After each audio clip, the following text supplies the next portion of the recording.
much to them, it's hard, I know. But when you are around me, it feels so nice. I count all the times that your eyes follow mine, and you follow blind until your heart's demise. And I'll define putting my pride aside if you put your love on the line so alive.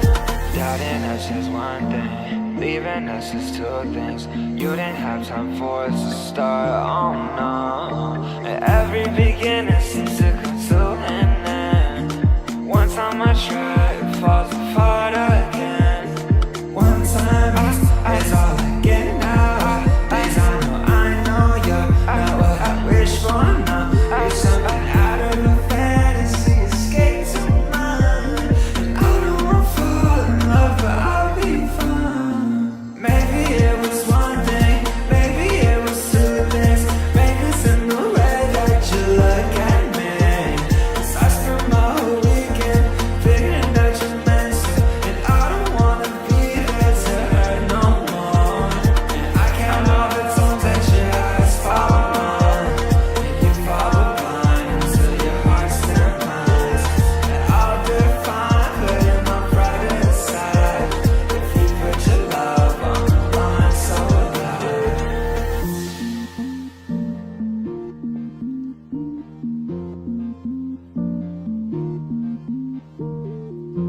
I'm scared of trying, I'm scared it might end. I hate the feeling when you're out of love. In love, in love, when you're out of love. In love, in love, in love. I just hope you, I just hope you, I just hope you feel what I feel.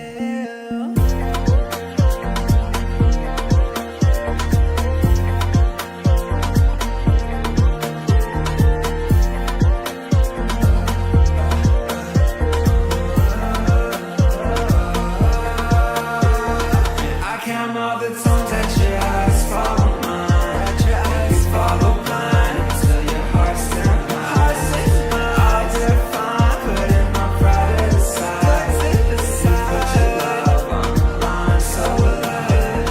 Maybe it was one thing, maybe it was two things.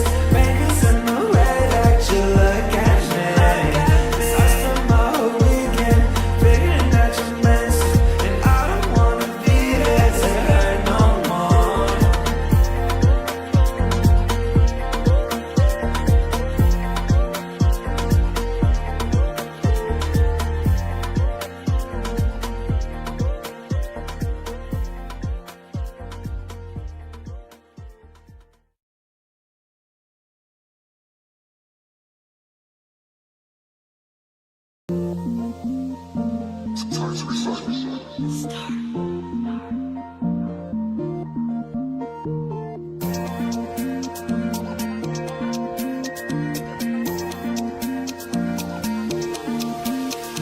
Skinny Asian counters, face photos of the mirror. That life is like a magazine, and I live in the fiction.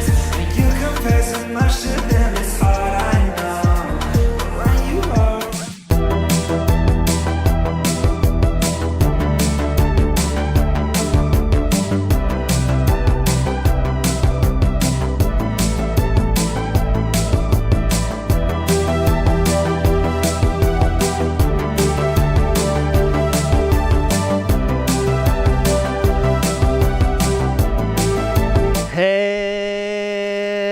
Hello and welcome back to the Give and Go. I'm your co-host Reynoso here with my boy. Soltero. What's up, guys? Folks, if you hear what sounds like gunshots in the background, it's actually our neighborhood going crazy for July 4th. Let's get some W's in the chat if you're patriotic. It's July 4th here in the States, here in America. We're all celebrating, having ourselves a good night. So W's in the chat for the USA.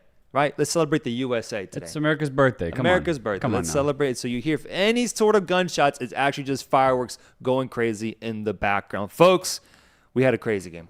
We had a crazy game between Argentina and Ecuador that ended 1-1 in regulation, but then Argentina was able to win in penalties, by the way. No extra time, straight into penalties, 4-2. A game that at one point I thought would be reviewed in 4 or 5 minutes for us when it was around like the 80th minute because there was such little action, turns into an insane match in the penalty shootout and in those last 10 minutes of regulation with Ecuador tying the game and then Dibu Martinez saving Argentina and low-key Messi. Yeah, Dibu Martinez doing it again for this Argentine national side. At this point, he looks so confident when penalties come around that he just gets in the opponent's heads. They can't figure out how to realistically beat Martinez in a penalty shootout.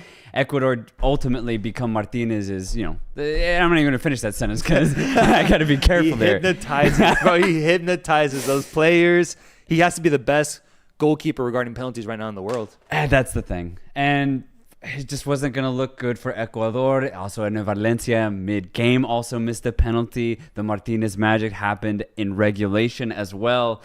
Argentina, though, man, I mean, this is what we've been bringing up. This was a pretty boring game. I'm going to be completely honest. Yes, Argentina get through. Yes, Ecuador kind of got back into the match. Nice little header, nice glancing header. But other than that, man, there wasn't a lot in this match. It was just a lot of Argentine possession and Ecuador trying to break out in transition. That's kind of what reaffirmed my belief in this Argentine squad. I don't think they're the same team as 2022 FIFA World Cup winners Argentina. They're still the best team in this region, in my opinion, but the form they're in right now and the way they're winning these games isn't that convincing to me, right? The group stage was really easy, really weak opponents. This Ecuadorian team made it a little tougher for Argentina, but for me, it's concerning the way they kind of let their foot off of the gas in that second half, let Ecuador get back into the match. Given how weird Ecuador has been this tournament too, I didn't expect them to tie the game, and they actually did. So I actually put that on Argentina because I just think there's another gear, another level that I think that they can reach.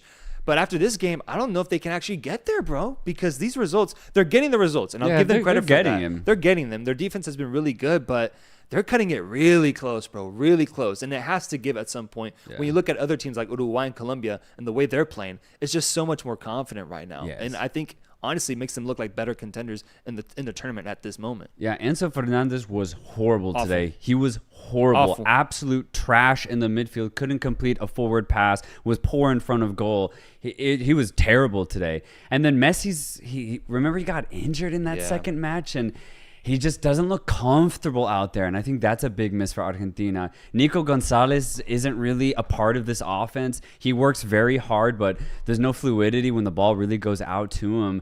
Lautaro Martinez is on target, though. He's still on target. He's been a big factor as why Argentina are scoring goals in this tournament, so he has shown up, along with the defense as well. Alexis McAllister is still trying out there, but the product is just really boring, and the product is just, it's brutal to watch, honestly, because it's just not beautiful. It's not that beautiful football we saw at the World Cup. They were combining so well, so quickly at the World Cup, but at this Copa America, it honestly looks like they're just focused on getting the result and then going on to the next game. They're not trying to entertain. They're not, and that's the disappointing part, because you got these stadiums absolutely packed. All the Argentina fans are coming out to see these games, and what they're getting on the pitch just isn't the same thing that we saw in the past. But so far, it has been enough. It's been good enough to see themselves through to the semifinal of the Copa America. I'm just expressing these concerns now because it's a pattern now. It is a pattern. Guys, let me know, who was the worst player today? Who was the worst player? Because we're going to do man of the match next, but I want to know who is the worst player for Argentina today, because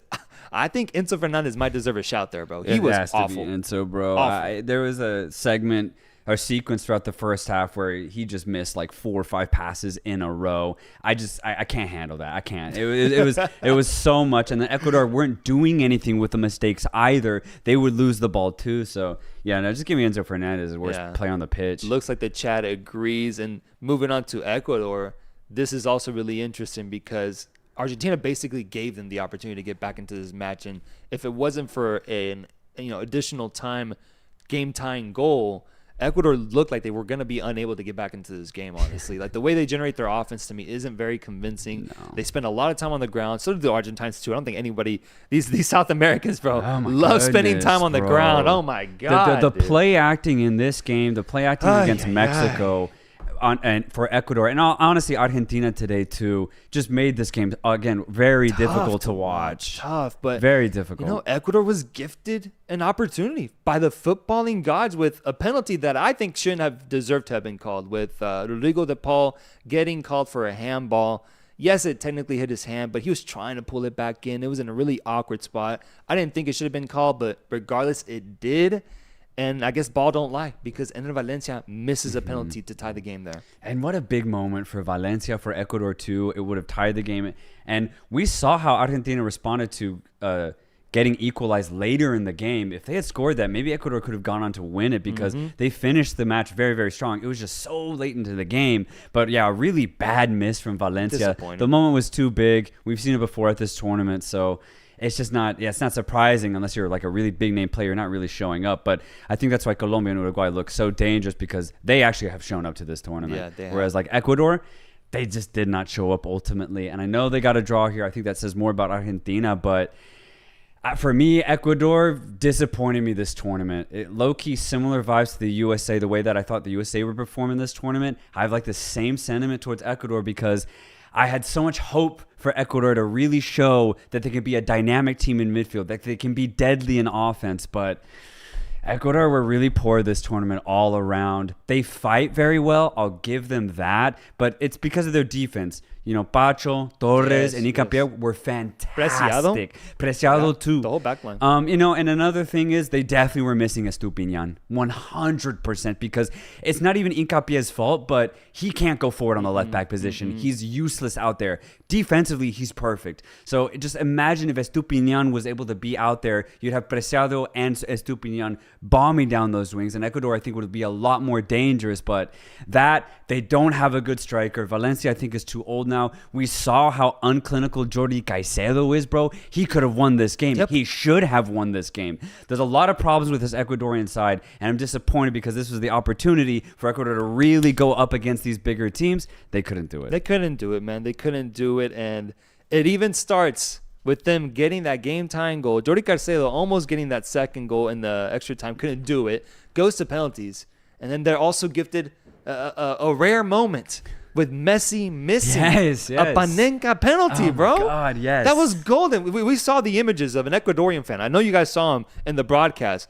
An Ecuadorian fan in tears before they even shot their first shot because what a gift, what a moment. Messi, the GOAT, missing a Panenka penalty, which, real quick, let's just talk about what the hell happened there. I don't know, man. And it gives me flashbacks because Messi has struggled. In the States, bro. It has struggled in the States. And the Copa Americas of beforehand, especially against Chile, Messi gets in his head when he takes penalties, man. It's crazy.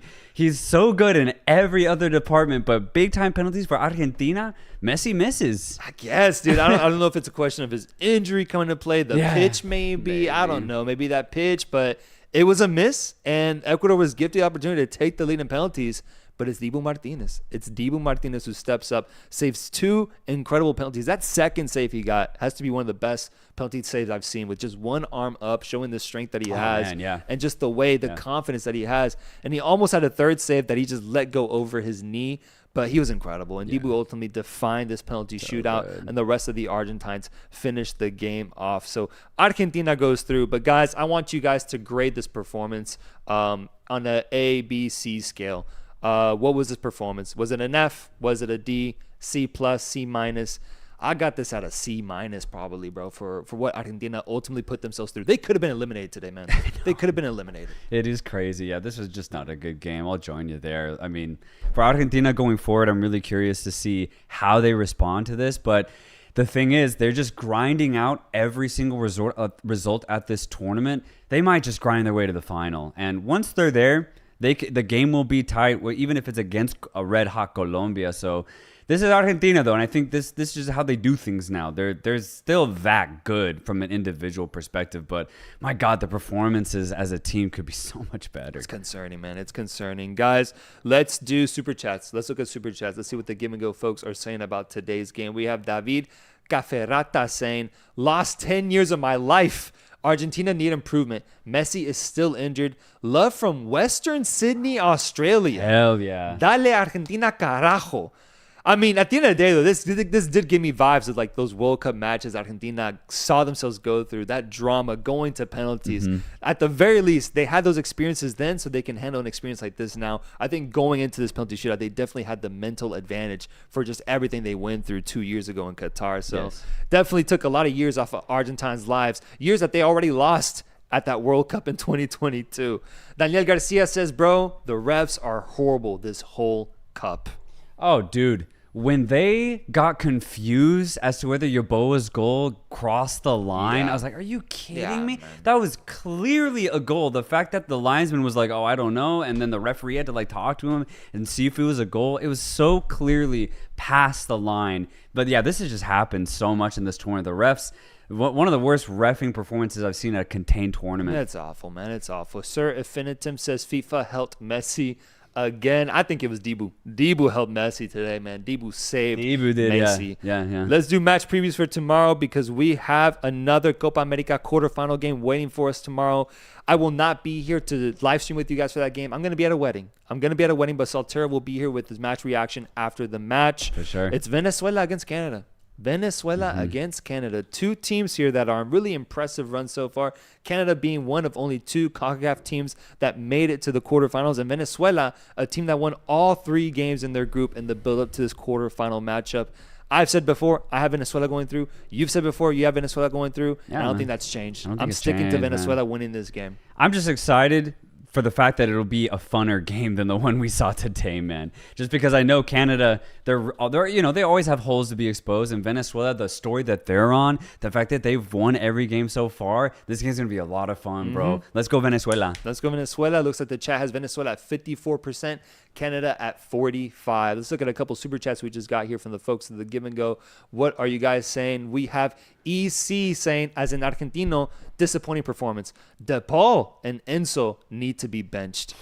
Honestly, I'm interested to the see. midfield has looked dead, bro. It's looked dead. I'm interested to see if Scaloni makes, because that's what he's known for, is subbing in like how he did today. Lautaro Martinez getting the start instead of Julian Alvarez.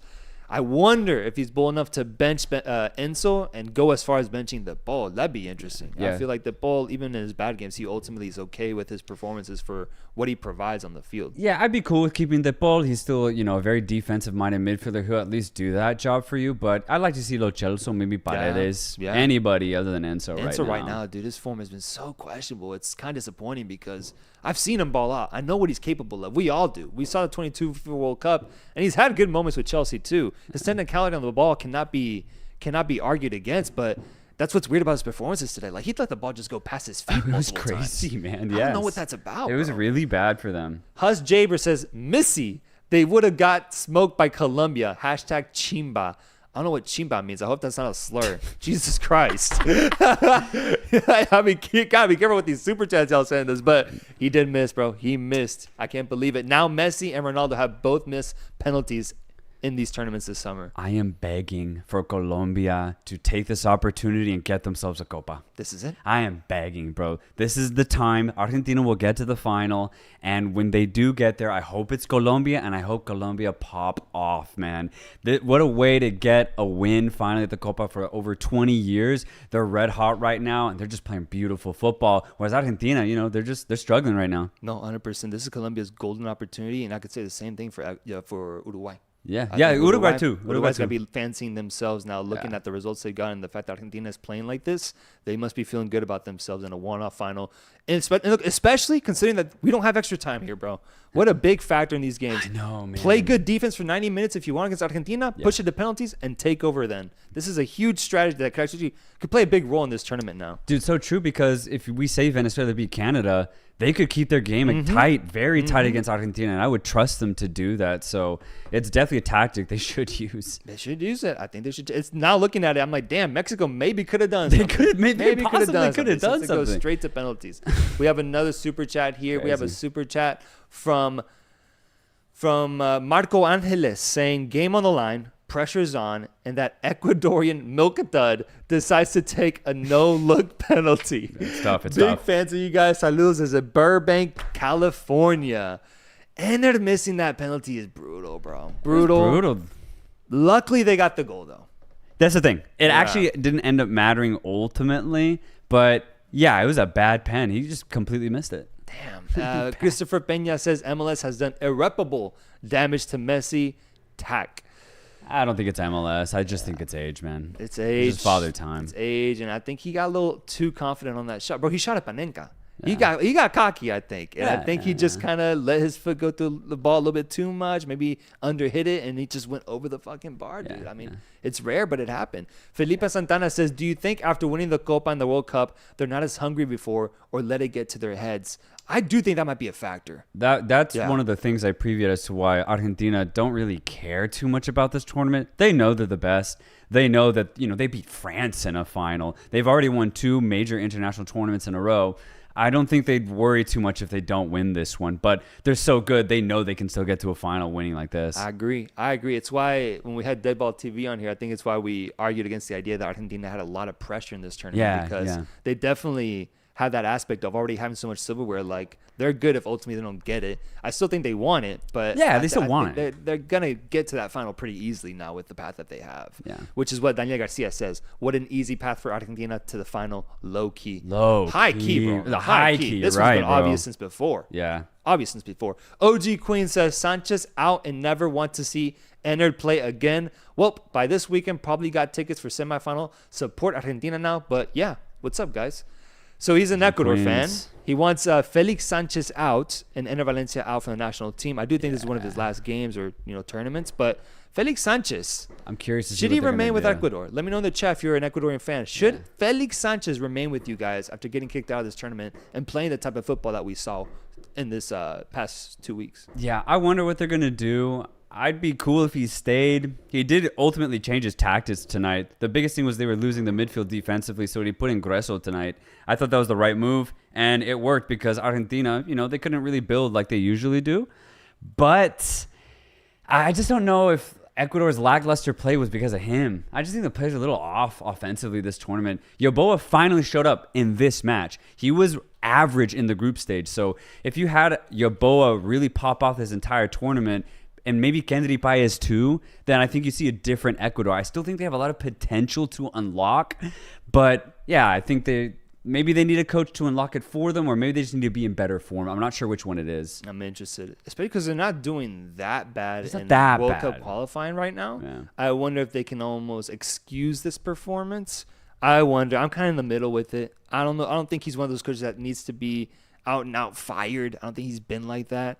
But I understand the frustration Ecuadorians have because from the football I saw, I just didn't think it was as pretty as it could have been. And I wonder how much of a role Felix actually played. Yeah. I also agree. The players are a big part of that. I think it's kind of everybody involved right now for Ecuador. Yeah, man. and also if you think like Valencia is not going to be your number 9, if your backup's Jordi Caicedo, then that's a problem. Yeah. It's a problem, man. He's just not clinical. And Kevin Rodriguez, who's new to the fray, just like Yeboah in this tournament, he also was very average. So a lot of the season isn't even really on Sanchez. It's just on the players being in bad form. Saul Lopez says, subbed out Kendry Paez and Sarmiento when they were the best. Didn't sub out Ener Valencia, and every player needs to be unselfish. Nick Jara says, as an Ecuadorian fan, I'm proud of our young generation and the little shine we were able to show. I personally think it's time to find a good coach and get rid of Ener Valencia.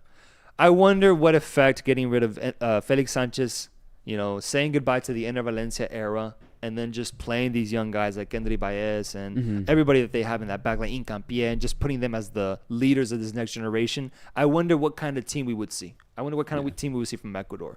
OG Queen says, also want Berhalter out as well as Jimmy out. He wants everybody out, bro. Everybody out, man. He wants a coaching renaissance, man. I'd be cool with that for all 3 teams, honestly. They all just fire the coach after this. Yeah. Reset, bro. Jurgen Klopp to Ecuador. That'd be crazy. That would be fun. Guys, I think that's all the super chats that we have here. Thank you so much for joining the stream. We're going to keep it short since it was just one game today. Argentina goes through in penalties. Dibu Martinez, the savior. But we'll be back tomorrow for another recap of the games happening. It just won't be a live stream, but we will be back tomorrow with Canada going up against Venezuela. Another super chat here. Alfred Ferdinand Russell saying, will you be watching Copa final in person? I don't think so, unless we get free tickets somehow. We got the budget for that? Yeah. If we get free tickets somehow, for sure we'll go. But Producer Rudd, can you produce some tickets? It'd be dope. We'll see. We'll see, man. But yeah, we'll definitely be watching it. Next time, guys. Peace.